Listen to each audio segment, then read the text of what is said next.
son was born in 1959, and in 1960, John F. Kennedy became president, and he began the President's Council on Mental Retardation. We knew then that it was okay to have someone with mental retardation in your family because the president's sister was mentally retarded. Before that, there'd been a stigma attached to it. People didn't always admit it. Sometimes these children were hidden away, institutionalized.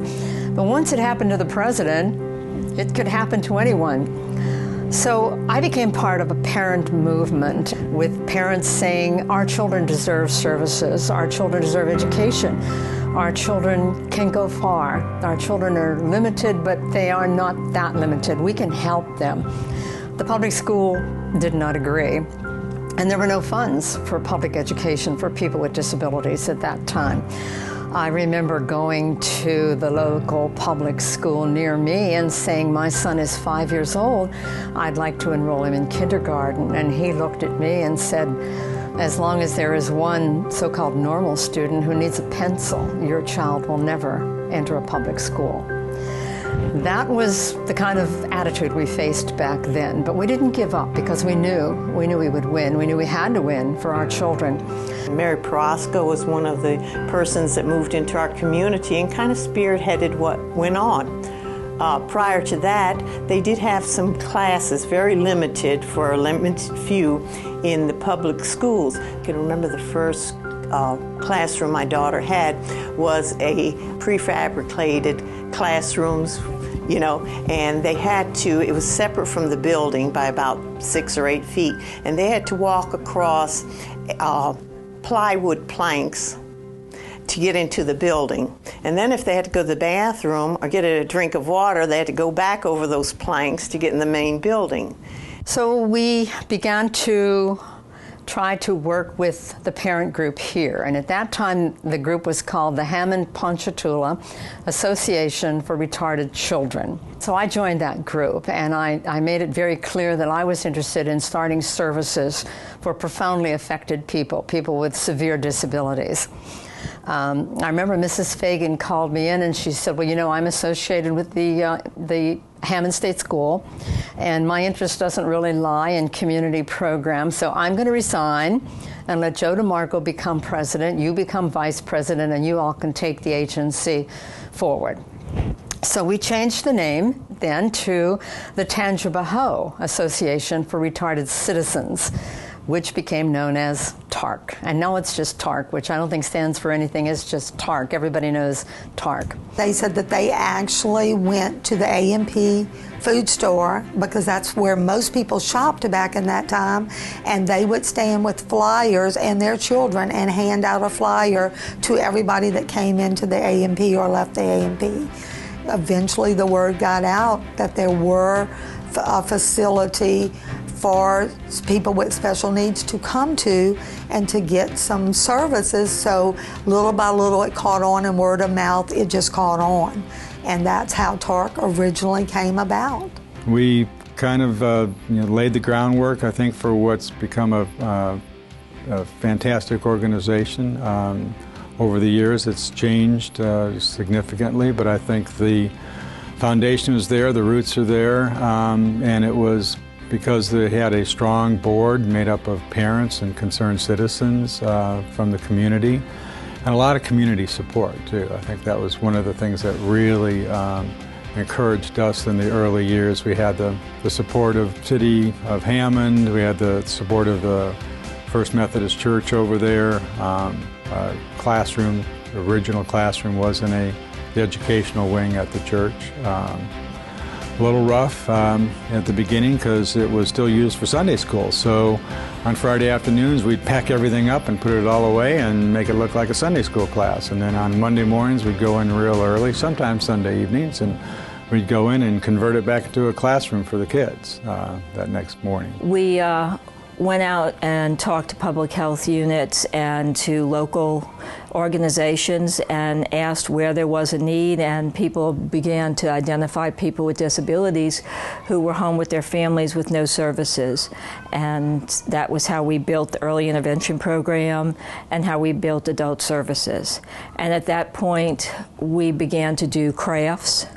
everything from ceramics and woodworking and those types of activities. And in December of 1980, a year after I had started, we were ready for our first craft show, and we had a fire.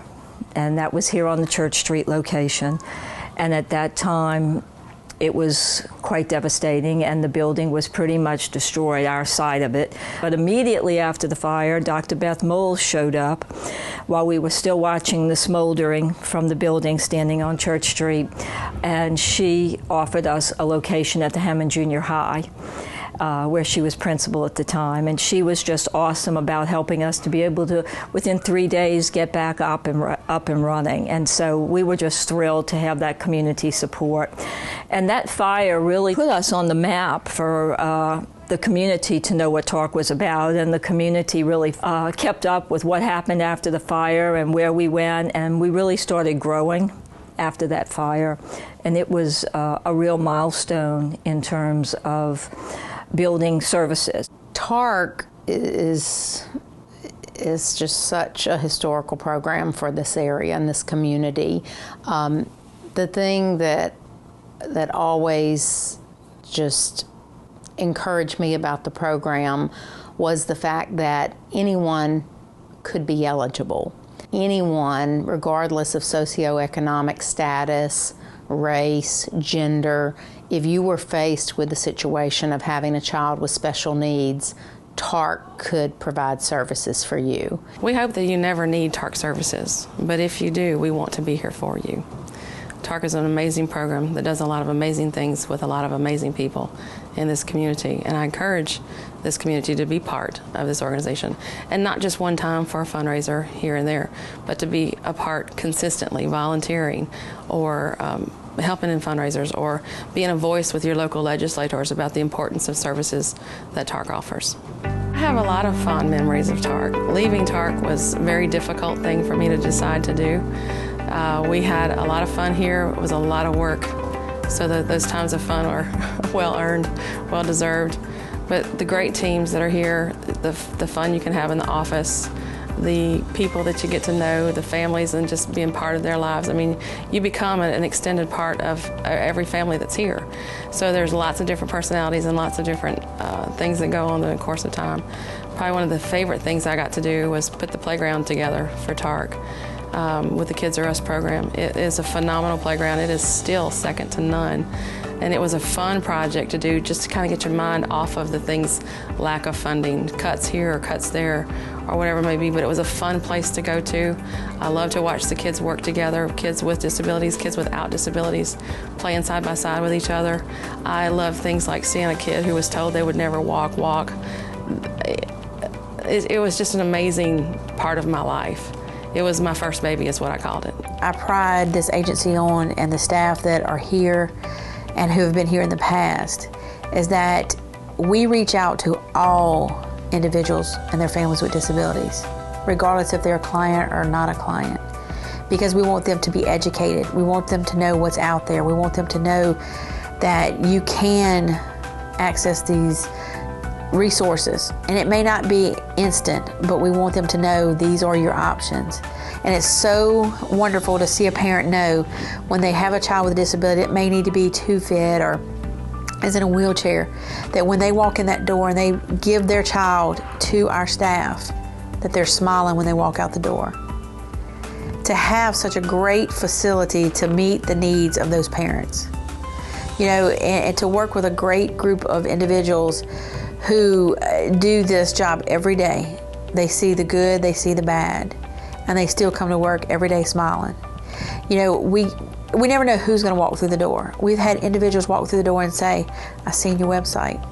I've heard good things about you. I want to sit down and talk with you." I've had individuals who came in and just chatted with me for about 30 minutes. And within 2 weeks, I received a large donation just by telling them who we are and what we do. Anytime a baby's born with a special need, you know, your parents are gonna be upset, especially if they're not prepared for it. And so we want them to, from the get-go, have a place to call to say, "This is not what I expected, tell me what I need to do." Because, you know, we've seen here at TARC that people come to us and say, someone, whether it be the doctor or whoever, said that, you know, our baby probably won't progress beyond this, but we've seen it different. Our vision is totally different, and we've seen them walk out of here not believing where their children are at that moment from the 3 years of early intervention they got through TARC.